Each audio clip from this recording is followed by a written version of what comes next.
Good morning, everyone. Welcome back to my channel. So today, I'm just talking about why you need to find an investor-friendly agent. And more importantly, why you need to have someone who truly has your back.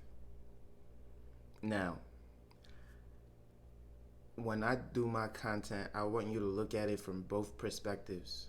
You have to understand that someone is going out there every single day, working hard, spending gas money, spending time, spending energy, trying to make ends meet, trying to pay their bills, trying to flourish. They're not looking to survive, they're looking to live, right? There are some people who go to work just to survive, just to see another day. But no, if you're a real estate agent, if you're in sales, you're looking to live. You're looking to expand your life. You're looking to have everything that this world has to offer. And kudos to you. You should and you deserve all of that. However, you want an agent that, although they desire all of these things, although they want everything that the world has to offer, they will not shortchange you to the point where you are actually going to lose, to the point where you are actually going to fail. They're playing on your stupidity and your lack of education, and they're going to use that against you in order to get you into a home that you simply cannot afford, a home that will not earn you any income, a home that will leave you in financial disarray. All right? So I've had a great agent for over 2 years now. And now that my agent is flourishing, which everybody wants to happen, right? I was given a investor's agent, someone who works with investors on a daily basis. Now, this is already skeptical because I already know that it is hard work to work with an investor, especially when times are hard, because investors have to crunch the numbers. We have to ensure that it works. This agent took 2 weeks without giving me any assumable loans, without giving me what I asked for, said that they would take 2 weeks and get back to me. Granted, I have had difficulty finding properties that would cash flow in this market, especially in this time. And we all understand that until we find a deal that cash flows, we cannot go out and purchase the deal. I would love to purchase a deal. However, if it's not cash flowing, my hands are tied. I cannot lose money. I cannot have liabilities and expect to prosper, right? That's a bad formula for a business. You have to build systems that actually work in order to succeed. Granted, I'm having a difficult time, someone who studies this every single day. But maybe, just maybe, someone who has access to the MLS, someone who is in the field every single day, is going door to door, they might be able to find something that I am not able to see just looking online and scrolling through the internet. And so I put my trust into my agent's agent because I believe that they would not steer me in the wrong direction. With that being said, the agent finally got back to me. They said, hey, look at this 1 bedroom, 1 bathroom condo located downtown. This condo is going for $285,000. It used to be a bank, which was now converted, and the seller is given a 3% closing credit. This is a really good deal. You definitely want to hop on this now. First thing I noticed is that this house has been on the market for 461 days. A really good deal does not sit on the market for 461 days. Second thing I noticed is that when she sent me a comp, the comp was a 2 bedroom, 2 bathroom house with 200 more square feet. The previous house that was 285 was on the first floor, and this house for 350 was on the 6th floor. So one, it's not a comparable because it has an extra bedroom, it has 200 more square footage, it has an additional bathroom, and it is 5 floors higher than the other unit. This unit costs about $90,000 more. She is saying, look, see how much the other ones are going for, which to me wouldn't have made sense because this is not a comp. If I had sent that to my own agent, he would have looked at me as if I was stupid, as if I had not done my research. Knowing that I am smart enough to analyze a property and understand comparables, this is not a comparable, even if it is in the same location, in the same building. You compare one bedroom to one bedrooms, you compare 2 bedrooms to 2 bedrooms. Sometimes you might tweak a bathroom here or there, but there were so many things off about this. For example, it is going to be difficult for a investor like me to invest in a 1 bedroom unit. That's more of an Airbnb style, and in a condo with an HOA, it's probably going to be even more difficult to rent those out because of the HOA associations and dealing with those. And they also have property management already in place, which means they may be able to rent out the units. However, there is already a fee associated with that. On top of the mortgage costing about $2,500 a month due to the HOA and everything and all the other expenses, I found out that you have to pay for parking separately. You have to lease your parking space. Meaning, on top of having an HOA for life, you are also leasing a parking space for life. Now, obviously, the tenant would pay that, but you have to factor that into the rent costs. With that being said, we now have the rents. How much would it rent for? So I go to the agent and I ask, before I started doing my analysis, how much would this rent for? She said $2,300 to $2,400. Okay, so I went and I did my own research. I found that the property would rent for $1,300 to $1,500. It may rent for $1,700 if you build in an incentive, and that incentive is typically 1 month's free rent, just to get the $1,700 a month. With that being said, I could potentially be losing $1,000 just based off of the rent that she projected for the unit. But don't forget that the cost of ownership was actually $2,400 to $2,500. So I would have been losing at least a minimum $1,200 a month to rent this out to somebody else to live for half the price. Take that in. If I had purchased this unit, I would be renting it for $1,300 to $1,500 and lose $1,200 a month to give it to somebody else after putting $60,000 down.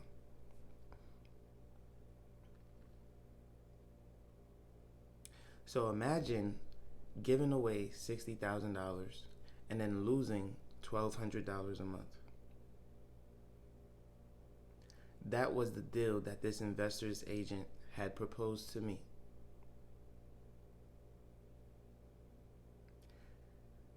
When I go back to her and I told her, hey, this is not a comp.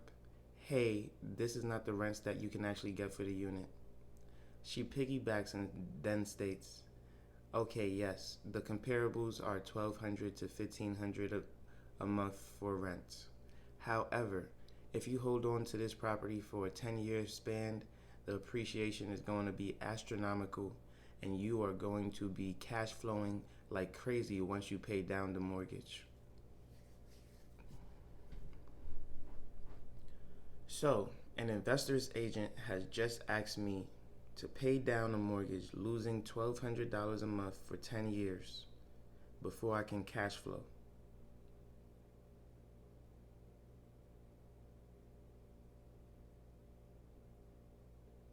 Make sure you leave a like, comment, and subscribe. for a lot more future videos. I was, needless to say, frustrated that I had wasted 2 weeks, essentially. I did not text this agent. I had the agent contact me every time because I wanted to give the agent the time that she needed in order to work this deal for me, in order to see what she was able to come up with, in order to see what she might be able to find, because I didn't want to assume that this agent would not be able to find me a good deal in this market. I understand that this market is horrible, especially for investors. 60% of investors have not invested in this market.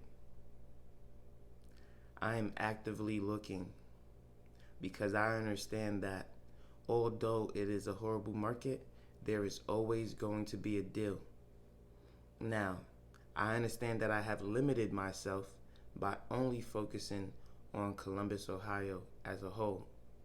If I had expanded outward, especially to places like Arizona, places like Atlanta, places like New York, I would be able to find more and more deals, more and more comparables, more and more places that can rent. Especially in Arizona right now when prices are dropping like a rock. It's probably the best place to invest at this point in time. But for comfortability, for less risk, for the ability to manage my own portfolio in person, I have chosen to stick with the Columbus, Ohio area because I just feel like that is best for me in the short term, for more expansion and the ability to say, okay, I have this surplus of money, let me go out and invest. So I've been reading the cash flow quadrant, and it's so funny because as I continue to read books, I already know a lot of these things, but these books just reinforce it. Robert Kiyosaki, multi-millionaire investor, Rich Dad Poor Dad, also the publisher of the Cash Flow Quadrant, was talking about how he found a deal that he thought was the best deal in the world. He sent that back to his rich dad, and his rich dad said, how much would you be cash flowing a month? Robert Kiyosaki at the time was a young man of 22, 23 years old. He said, I don't know, like $100. The dad shook his head, analyzed the deal, and said, that was a great job that you went out there and looked for the deal, but you would actually be losing money. This is a horrible deal. The agent had told him that over time, this thing was going to skyrocket to the moon, that this was the best deal possible. But Robert Kiyosaki was so happy, so enamored by this home, that he did not truly analyze it properly. The dad told him that this deal would not work because he would actually be losing $100 a month. After analyzing the deal, instead of lowering the price, they renegotiated terms.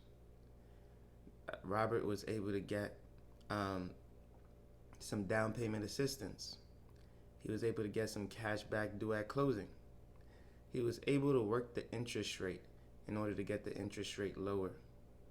By the time he had finalized on the home, he had actually paid the same purchase price. But the difference was, instead of losing $100 a month, he was now gaining $200 a month. Now, the same deal that he wanted, he was now able to afford.